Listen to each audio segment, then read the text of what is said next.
Hello and welcome to another edition of Razorwire. Today we are going to be talking about Cybercrime-as-a-Service. I have a couple of fantastic guests in the form of Victor and Oliver, who we'll introduce in a second, who are going to be talking to me about the world of Cybercrime-as-a-Service. What is it? How does it work? Is our nation states involved?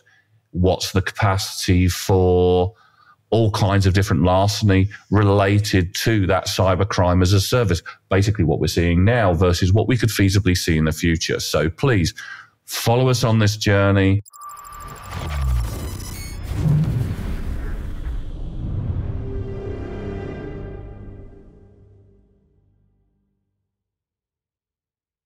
So hello again. We have some fantastic guests here. We have Oliver again, who seems to be on most of our videos. Hello, Oliver. How are you doing, mate?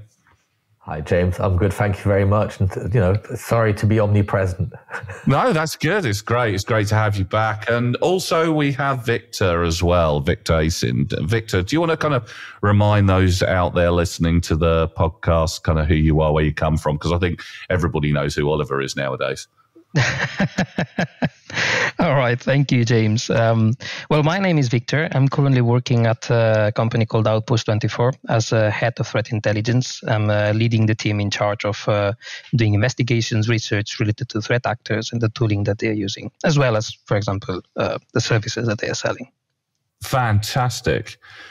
Oliver, do you want to introduce yourself? Yeah, I'm Oliver Rochford, a chief futurist at Tenzia, former Gartner analyst, and a regular guest on Jim's show here. Fantastic. Right. So cybercrime as a service. I mean, where to begin? One thing I will say is 25 years worth of experience. I mean, it's strange to see how things have gone over those times because, watching, being able to see the kind of changes from where it was 25 years ago, where it was a few people releasing viruses, that kind of thing, to kind of like when people realized that they could start getting card information from e-commerce sites and the sudden explosion of malware related to credit card number theft, that kind of thing. And the migration over to kind of like ransomware and DDoSing, and it's been an interesting ride. And one of the things I've always had a kind of keen interest in is just the criminal world in general. And I've done a fair bit of studying, and I've seen a lot of films about things like, for instance, the Yakuza, where they operate very much like an organization. They have an actual CEO usually, and then there's the subgroups underneath who all have their different functions within the criminal element. They have different specializations, and they all kind of report in. And I always found that quite fascinating because it kind of emulates real life and the way that real businesses work. Okay, for very different reasons, and they're doing very different things, and feasibly some of them pretty terrible. But I did think, back in the day, I wonder if that's the way that cybercrime is going to go, because it's the logical way of running it. And boom, here we are in 2023. I had to check the date there. God, 2023, and that is the reality of the situation. Victor, you're the intelligence guy here. I mean, what are you seeing currently in today's kind of cybercrime, sort of market situation? We had the Conti leaks, which were really good insight into kind of how things have been running, up until kind of recently. And I kind of got the impression from reading that there was still this little way to go where they were still kind of galvanizing these different groups that they were then kind of creating cybercrime as a service for different functions, even down to development. What are you seeing kind of today as of 2023? I mean, we've been seeing cybercrime as a service since I basically started working in cybersecurity back in 2014, something like that.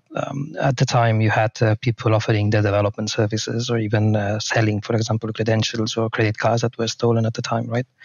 And during all of this time, it has been actually really, really interesting being in this industry because I've kind of got to see the evolution, right, of how these services sort of matured, and mostly how the infrastructure around the services, because services cannot exist in a vacuum, right? They need things to support them, right? How forums, for example, have been popping up, have been changing their offering, the way they are structured, how the communications platforms that the cyber criminals are using have been adapting as well to all of these changes. Right, I think that the latest trend, or one of the most interesting things that we've seen recently, it's about the credential theft.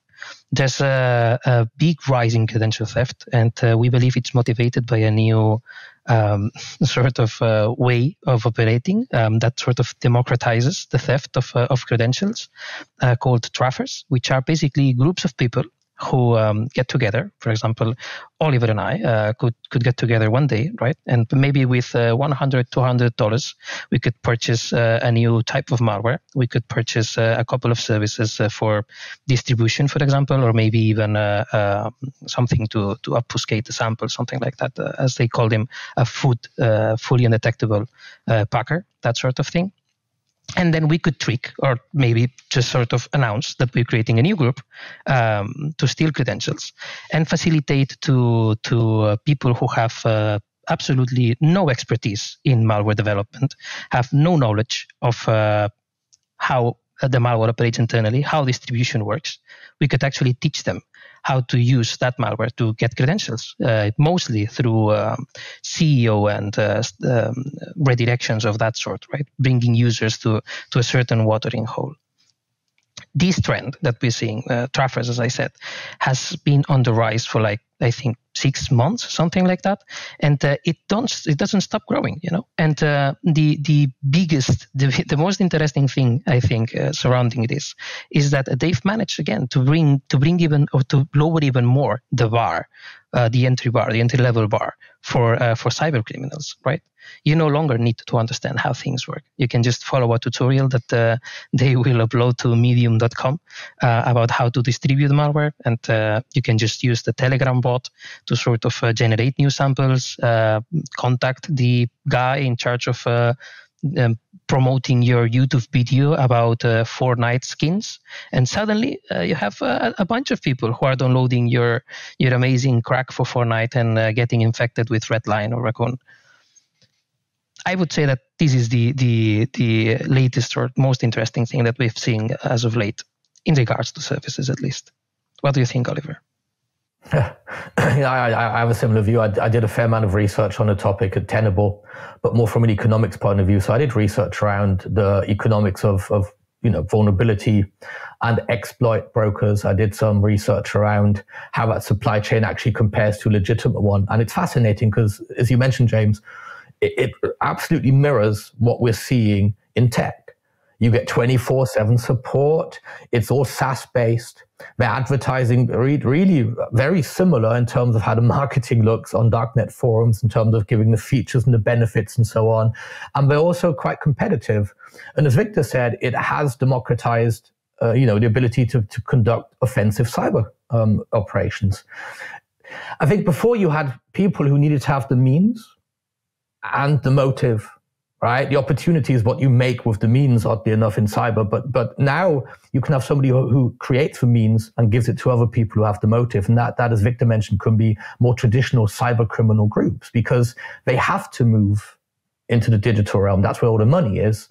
You can't rob a bank anymore. You can, but it's not as easy as it used to be, right? And so a lot of crime has moved into that area. And of course, that's what you've seen enabled through this entire very self-service, turnkey kind of service economy. At the same time, though, it has to be said that there's pros and cons to this. It's harder now if you want to start from scratch. That ceiling of entry is much higher for a cyber criminal. And just like we are seeing big game hunting from cyber criminals trying to get MSSPs, we're starting to see law enforcement target Cybercrime-as-a-Service operators, because then you get a large amount of criminals in one go. So I would say there's pros and cons to outsourcing, just like we have once again in the real economy as well. Well, yeah, because we talk a lot at the moment about third-party security and the concerns around how the different services that we consume as organizations. It all used to be, Christ, when I got back, when I first got into tech, again, it was over 20 years ago, you had your tin, it was in your data center or in your computer room, because we still had computer rooms back then, with bloody great big servers that would take 4 of us to carry, to pull out of the rack, just to move. And now we don't have that. And we're very, very reliant on people like Amazon and Microsoft and IBM, and various other suppliers for things like cloud services, and various organizations have popped up providing services that are back-ended onto that kind of thing. And we have real security concerns. I mean, we recently saw, Boots, BA, and I can't remember the third one actually offhand. But we had this big hack where it was a company that was on the back end of a third party that was moving documentation around, and they got done. Is that the same kind of thing that the cybercrime guys are experiencing as well? Because they've got to have even higher levels of security, because they do compete, and they're not exactly the most honest of people. but it's sort of the same paradigm that companies face right now, right? Can you, for sure, for example, can you assure me that for 90% of the companies that have their own infrastructure, their infrastructure-wise only, meaning not the applications, are safer than Amazon's? Is Amazon doing a better job at securing their infrastructure than, I don't know, some small company that has a small server room, or maybe has in a infrastructure provider a couple of services, right?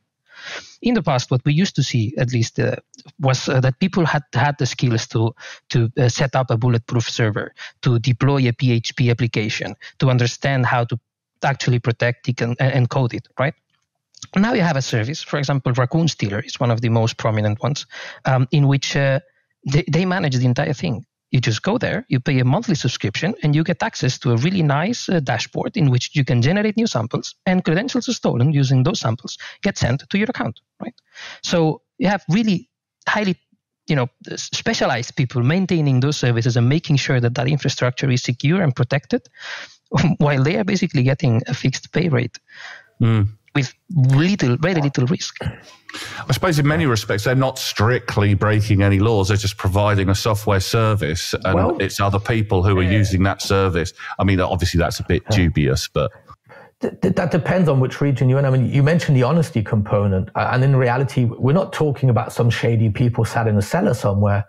They have offices and everything, and depending on the region, no, it doesn't get classed necessarily as illegal. And then indeed, most of these groups operate from almost like a safe harbor from a geography point of view, somewhere where people might not, look too closely. Some of them have direct associations with law enforcement, with politics, with intelligence services, depending on the region. I spoke to a lovely gentleman, ex-Met guy, working for a bank a few years back, who told me that he observes Eastern European politics, because when there's an election campaign local, ransomware goes up because that's how they're funding it. And so the ties are actually sometimes very, very close there. But they aren't as dishonest as you'd think, purely and simply because a lot of these operators have been around a long time. They do have multiple businesses. And within that community, within that scene, there's a level of, I wouldn't say honesty among thieves, but there is a public component where they do exchange information. Like exit scams in crypto are one thing on a darknet exchange. I would say defrauding a bunch of criminal organizations is a completely different matter. Well, yeah. But I mean, it was interesting because we had the Vulcan papers released recently, which kind of outlined that there was, a group of individuals in a part of the world who may or may not be having some kind of special operation at the moment, who were very, very well funded by the nation state, and no doubt have been doing all kinds of larceny, sanctioned by those guys. But I'm guessing they also did a hell of a lot that was off their own back. I mean, why wouldn't you? If you've gotten some money from a government body to go and do stuff that you shouldn't be doing, why wouldn't you get double payout? Especially with some of the stuff that I was reading that they were getting up to there, and they were doing their own ransomware stuff as well. So they were getting paid by their government, and they were getting paid by people who were paying the ransom. It's crazy stuff. Well, I mean, you also have to think of the usefulness for nation states to be able to use these kind of services for plausible deniability. You can use a middleman. You don't have to use your own capabilities that let you get, be identified. But an interesting thing, which I thought Victor said about the trend towards essentially credentials, because this access is a service. And so what happened over the last couple of years is that there's been a huge rise in cybercrime-as-a-service operators actually asking employees to collude. So they're actually offering money for credentials. Yeah, and of course, cyber. Yeah. And I think that's a part of it. And the other part is also this modularization, the fact that you can almost build your own attack chain by plugging together different services, and you need access, right? That's a part of it. Once you have access, you're still going to have to deploy some kind of ransomware. Then you're going to have to manage for ransomware. And then once you get the ransom, you actually need to take that money and launder it. And each one of these components, you can buy an off-the-shelf service. And it also, for you, in terms of how do you identify a threat actor if they keep mixing and matching it? And more importantly, they can keep changing how they act. They, on the fly, by just swapping in a different module or a different service, they can actually fundamentally change what they're doing. They might start on your network doing crypto mining, but by buying something else or deploying a different module, all of a sudden it's ransomware. That also makes them very difficult to counter. And that also has that's actually an issue that the threat intelligence industry is dealing right now, because even simplifying it way more right now, there's a lot of cybercrime or ransomware groups that are providing the ransom as a service, as you very well said, Oliver.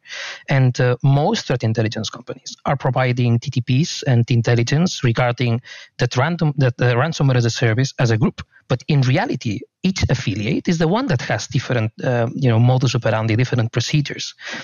Not all the TTPs belong to the ransomware, but to the affiliates themselves, who are maybe purchasing, as you said, from an EIB, an initial access broker, a Citrix access, so that they can get a foothold on a network and a company to deploy the ransomware, right? It is crazy, because I have seen that they've also a lot of them have got rules of engagement as well. It's like, you do not go for children's hospitals. You don't go for that kind of. I mean, there are some that still will do that, but there was like one instance where there was actually a message come back from the ransomware people saying, "Yeah, I'm really sorry. Here's the decryptor. We've looked at you and we realised that you're actually a kids' hospital. We don't want this. Have the decryptor back." I mean, that's sort of a Robin Hoodian approach, right? A bit.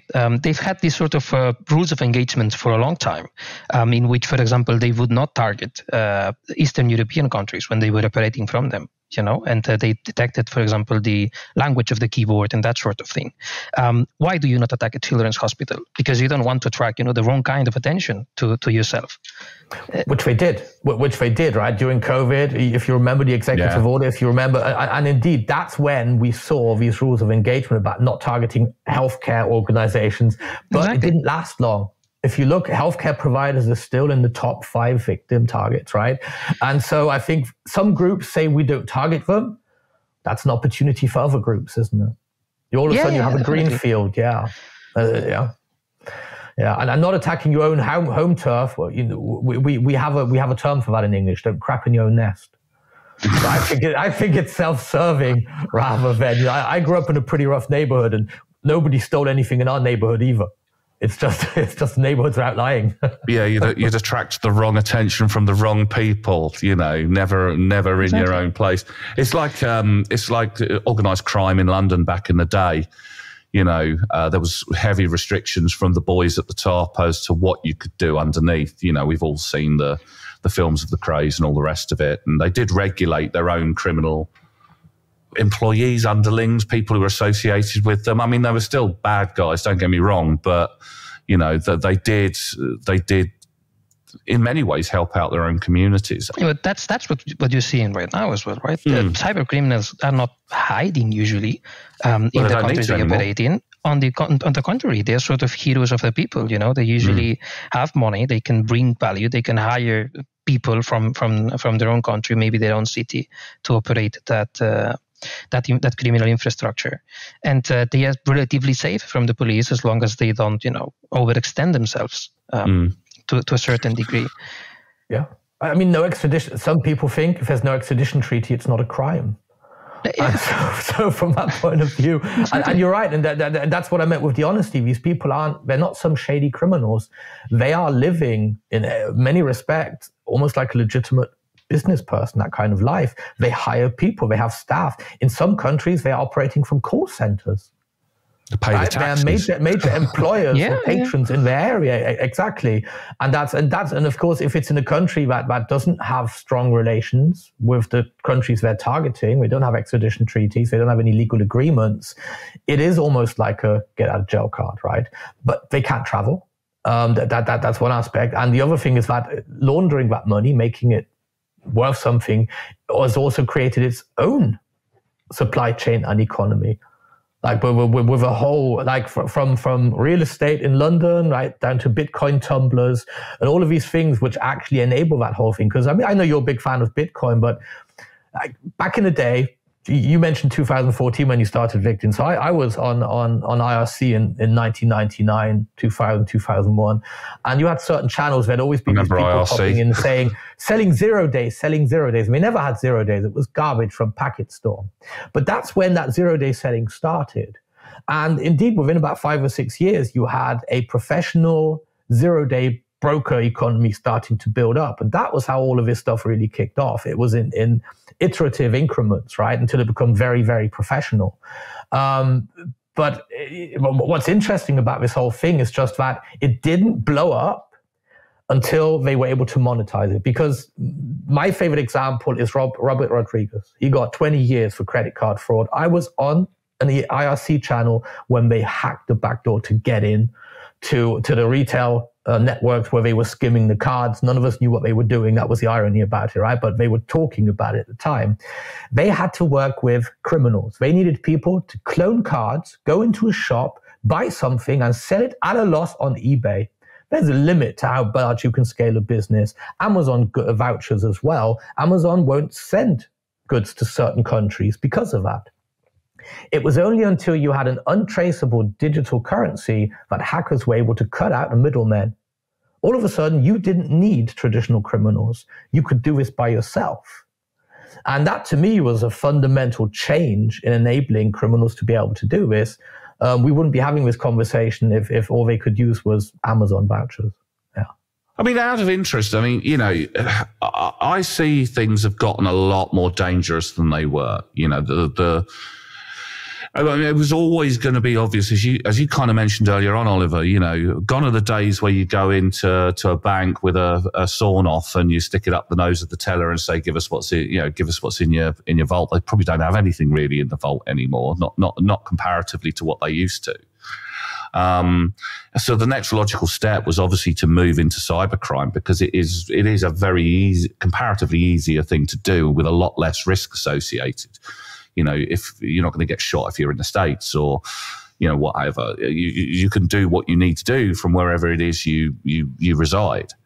And as we've seen the expansion of these as a services, so we've got access brokers, we've got developers for malware. Because like you, Oliver, I mean, you know, I remember times when it was, you know, one or two sort of malware developers who would build something and then try and sell it on, you know, one of the what we call now the dark web forums. But now it's whole teams and banks of developers developing it, as Victor said, as a service with support, with, you know, all this kind of stuff. Has this, in your opinion, made things a lot more dangerous from a cybersecurity sense? Because go back 20 years, we were worried about a virus, or we were worried about, you know, very, very different things to what we're seeing today. And obviously the whole kind of lockdown period made it even worse, because a lot of people in the world weren't making money because they were all in the same situation. So it drew a lot more people to those gangs. And actually, this might be a good one for Victor. You know,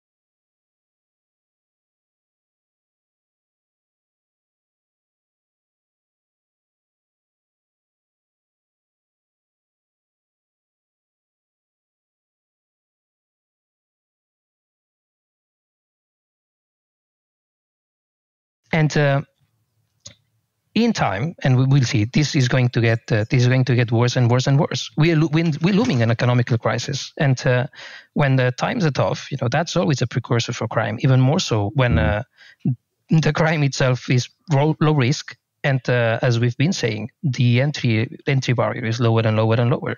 Right?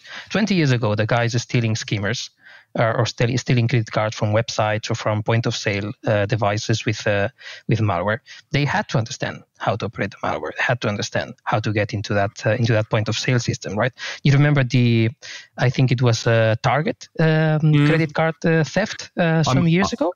I'm a QSA, and it's one of the signature stories that a lot of QSAs kind of talk about when we're helping customers kind of go through that process to get to that auditable point. It was crazy how that happened and how that panned out. I actually spoke to some of the people who were involved in investigating that. It was really, really interesting how it all occurred. And you look at it now and you think, oh, it's so simple, really. Back then it was kind of crazy stuff, But now you can just hire a guy to do it, right? Yeah. You can just pay like €500 to get access to one of those devices. I mean, it's interesting because as Victor mentioned, like the motive is for revenue, right? And the means essentially is the fact that you now have this fantastic supply chain. You're just off the shelf. You can pay for it. If you have Bitcoin, you can buy anything you want. And really what enabled that is the fact that there are safe harbors for them to operate from. It's this combination of things. But when it comes down to really, I always look, coming from Gartner, for me, this is always an economics problem. In reality, if you look at shoplifting, we don't eliminate 100% of shoplifting. We're trying to make shoplifting so cumbersome and expensive that it dissuades the majority of shoplifters from doing it. And indeed, there's a spend of I think they're basically spending about $1 to prevent, roughly $12 worth of theft, something like that. So there's an economy equation. But when you look at countries where these groups are operating from, you have highly skilled, highly educated people. There's no local economy for them to tap into. They can't necessarily get a visa somewhere else. And for them, turning to this, it's semi-legitimate. It's a gray zone without an extradition treaty. So if you can basically improve their economic position, there'll be less incentive for people to do that. And that's a part of it. So poverty drives cybercrime in certain regions very much because that is the easiest opportunity you have of translating your technical skills into something that resembles a technical career, even if you're in that black zone of the economy, right? Yeah. Well, this is it. When you've got hungry kids at home and, you're reliant on getting something through the door, and you're in a country where there's not so much help. If you are out of work, then you've got no choice. I mean, any one of us, I'm guessing, with kids would do that. It would, there's a period of time where you'd go, right, I've got to feed the kids now. I've got to feed myself, got to pay my rent. Hopefully, obviously, we wouldn't. But let's face it, any parent isn't going to sit there and go, oh, well, we'll just leave it then. But I think one of the things I wanted to ask you guys actually is, we're very heavily focused on cybercrime nowadays, and we are talking about cybercrime as a service. Is there the possibility, because let's face it, espionage has been going on for many, many years between organizations. Yeah. Now, does this give, if our organizations using the same cybercrime as a service functions to attack their competitors? Because I'm not stupid enough to think that it doesn't work, and I have seen it in my career in the past. I've been part of some of those investigations. I mean, it wasn't a massive thing back then, but people would feasibly occasionally take a pop at one another. But now you can get somebody else to do it. You can pay somebody else legitimately to just go and do whatever attack you want. Victor mentioned, people who are losing their jobs, giving over their credentials for their employers because, they don't care anymore. They're on their way out, Are we potentially going to see, this moving into a more corporate espionage style of possibility? Because we do have this whole West and East thing going on at the moment, as you'd have to be under a rock not to have seen that one. So what are we looking at now? I mean, I would say that in regards to Western against or West against East, the espionage is happening already. We actually had a very interesting discussion among the team about whether we've been seeing a trend of ransomware attacks that target low-value companies, sort of low-value-ish companies, and they demand really small payouts, right? And the discussion was about whether this was a smokescreen for an operation to try to camouflage, for example, data theft, right? I would say that in that case, seeing it from the East versus West, whatever theft that happens, I would say it's nation-sponsored in the end, or at least nation-state sanctioned, right? As in, for example, China looking for companies who might have interesting intellectual property, means of production, that sort of thing. AI. So there have been some accounts about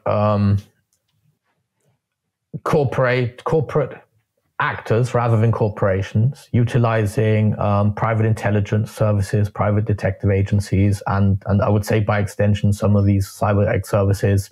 But normally they were personal vendettas. It was not a company policy. So it was like one executive against another executive is one example. If you Google for it, it was a big company. But there's a big case for it. I just don't want to necessarily name them.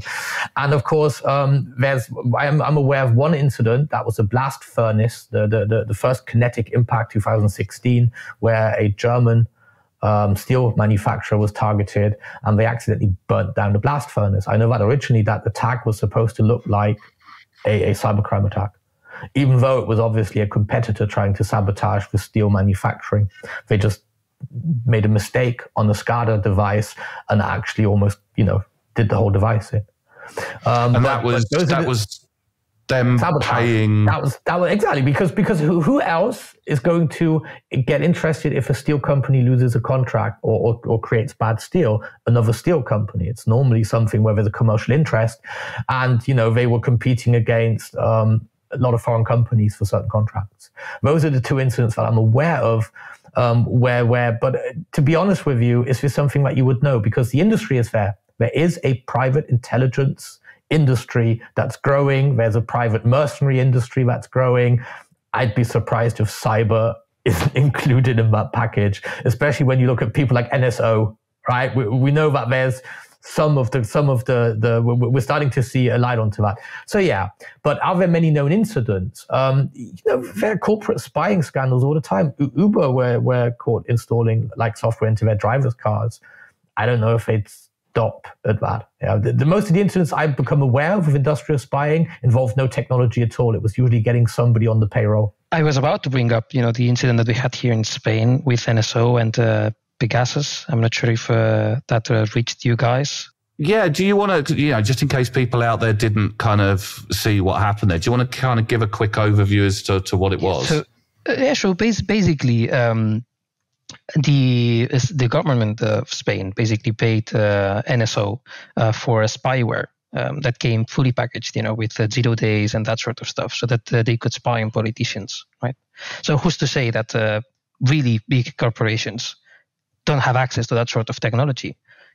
Who's to say that they cannot contact NSO? Allegedly, they're not supposed to sell only to, or they're supposed to sell only to authorized, authorized governments and that sort of stuff. But who's to say that, Amazon or Google or one of the big ones is actually isn't actually paying, for this sort of software to maybe infiltrate competitors' infrastructure? I mean, the modern way is that you don't have to try to infiltrate them. You just download your software. Well, yeah, of course. Well, the other thing is, we did have like a spat in the UK of newspaper organisations hacking phones of celebrities and what have you. I mean, it's a slightly different thing from some of the stuff that we deal with, but it's still in the same kind of remit. It's still. Yes. I would say it's still cybercrime, right? They are doing cyber. Exactly. Well, where's the cutoff? Where on that spectrum do we say it's a crime or it's a grey zone? I don't know. It's hard to say. Yeah. So, do you guys think this is going to get more and more dangerous as we go on? I mean, we're seeing a massive rise in information security awareness. And I mean, geez, every single day there's another breach of some form or another. And we're kind of hitting a period where it's getting so easy now to conduct these or to pay somebody to go and do it. Are we really facing this serious problem? Because, let's face it, the economy of the world isn't exactly in the greatest space at the moment in time, and it's not going to take a lot to tip it up. Is this going to potentially be cause some serious problems going forward? Be it cybercrime, be it espionage between organizations or nation states or whatever. We're trying to fight this battle here on a scale we don't have the tools necessarily to deal with this kind of level of crime. I mean, I would say that right now it would require a massive shift at maybe even a state level to actually put a stop to the snowball of cybercrime, right? Because right now most companies, the best approach that you can follow right now is to basically be more secure than the other companies, right? It's not about everyone being protected. It's about me being a less interesting target for cyber criminals, right? You invest just the necessary amount of money to deter that cyber criminal from coming into your company and maybe looking at that competition, right? As opposed to strengthening all companies in the same way and trying to, create this net of security in which everyone is at the same level, hopefully, really high one, so that it's not worth it anymore to hack companies. But as long as we are not on that level, there will always be someone who's weaker and someone who cyber criminals can go after. Mm. I agree with Victor. I've written on this, I think 5-6 years ago, the fact that this isn't just a technical solution, right? As Victor mentioned, you're trying to increase the cost to the criminal of conducting a cybercrime. But in reality, there's a limit to that you can achieve as a company. There has to be also further pressure on them from a legal point of view, not only from a law point of view, but also enforcing those laws and then punishment. And there has to be large global consensus on this. You have to. I used to like the legal status of pirates. It was hostis humanus generis, enemy of all mankind. Nobody gave them shelter officially. That was the whole idea around it, because they preyed on everybody, in theory. And so this kind of a concept for cybercrime operators, because they do tend to, on average, prey on most people, right, is something which I think we need. But the whole idea is to disincentivize people even going into this field from multiple levels. Make it harder to succeed, make it more painful if you get caught, and make sure that people have different alternatives rather than going into crime to begin with. It won't eliminate all of it, but right now it's disproportionate. This is the background level of cybercrime is so high that insurances say they can't insure you. That gives you an indicator of how high it actually is. We can't hedge for risk, right? And so we have to do something, but everyone has a part to play. The government, enterprises, law enforcement, everybody has a part to play here, that we increase that cost. Yeah. Victor, I mean, what are your thoughts? I mean, is the cat out of the bag now? You mentioned the snowball effect earlier on, and I mean, I'm certainly starting to see this, and I have concerns because, as I've said before in other podcasts where we've discussed cybercrime, because we've done a few of them now, we are fighting this endless battle. We don't, they've got a whole different set of ethics and morals, obviously, because they're doing something, but they're also not as constrained as we are. We don't have the budgets. And even when we do have the budgets, we've got to selectively choose. And you mentioned, Victor, being a little bit more, a bit more secure than, your nearest and dearest competitor or the people underneath. Even getting to a reasonable level of security these days can be pretty expensive. I mean, you look at the price of GRC tools. If you want a GRC tool, and they are rising in cost as well, which is a bit crazy. You're not going to get much change out of 100K or 150K. And to some security people, that's pretty much either half or most of their budget. Because, there's not much else you can do. Yeah, you can do all the hardening you like and all the free aspects of security. And that is again, right? Because if you look at how companies, for example, are growing nowadays, they do not have the speed of startups that they need, the speed they need to have, both in an infrastructure point of view and software development and that sort of stuff. It doesn't leave room to secure your infrastructure and have proper security in place and be competitive with other startups that are doing the same, right? And the same goes for big companies, right? You make an acquisition. I'm not sure if it's all right to talk about companies that have had breaches here, but go for it. To be totally honest, I mean, it's in the media already anyway, and hopefully YouTube won't get too annoyed about it. Well, I'm not sure if it's in. I haven't seen many mentions of this, but there was this company, we'll call it Panoply, and a big player actually bought them, right? And that's already a really huge risk because you do not properly understand how that company manages their infrastructure. Right, and what they are doing, and we saw at the beginning of the year how a threat actor was selling accesses to Panoply, and like a couple of days ago, they've published most of the stuff that Panoply had, and now you've made an acquisition that's part of your property, and due to decisions that you did not make from a security standpoint, now that is a risk to your own company, So even if we try to spend money and we try to prioritize, many times it's not really possible to achieve that level of maturity that you expect, or not only not possible, but really, really hard. Yeah. But I mean, in terms of ransomware, right? I mean, there are tried and trusted remedies to harden yourself against ransomware, right? Network segmentation, restricting access, and so on. Exactly. So having a worst case scenario, having disaster recovery and so on, it's not as though you can't. But I think nowadays, it's probably easier to start a new company than try to retrofit that onto an existing legacy company. And I'm wondering, I think that's also where there's a big, big cutoff.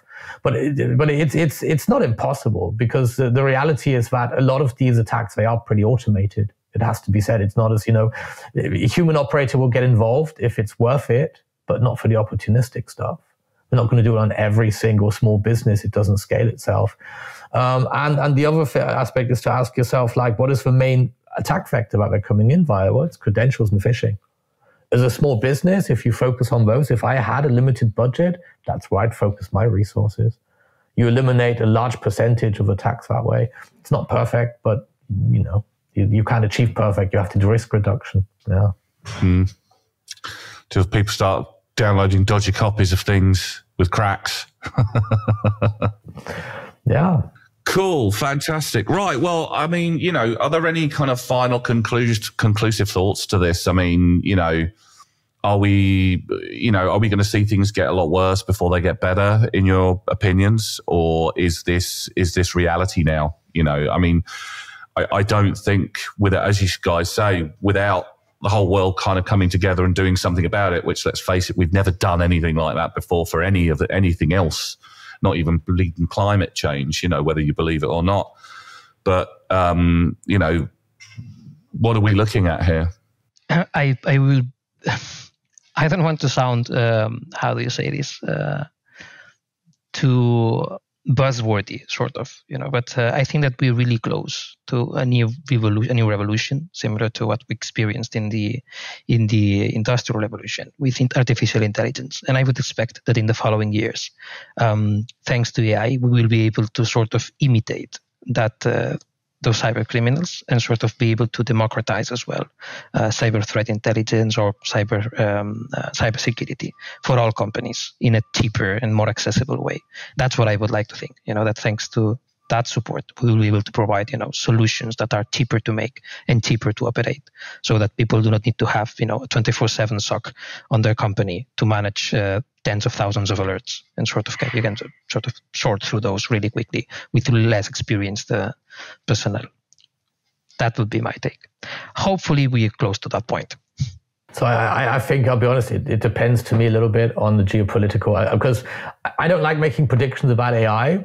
For me, that point where I can't make predictions about the impact is like the singularity occurs way before AGI, way before, where you can't predict which ways it's going.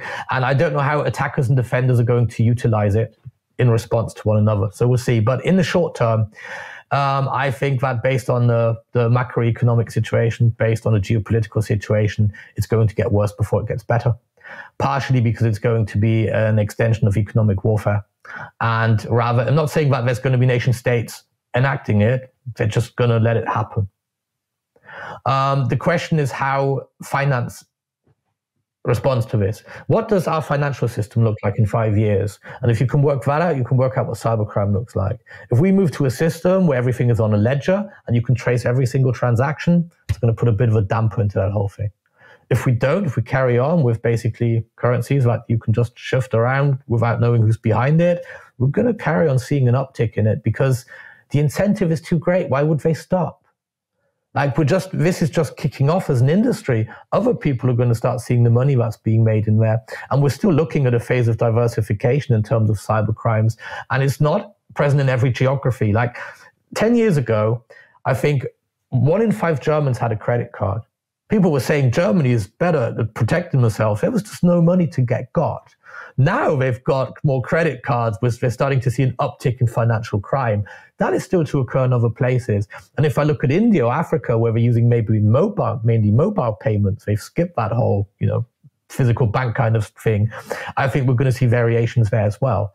That's for the next 5 years. So I think we're going to see an uptick in all of this rather than a downtrend. After 5 years, who knows? Après le deluge, or the singularity, who knows? Yeah.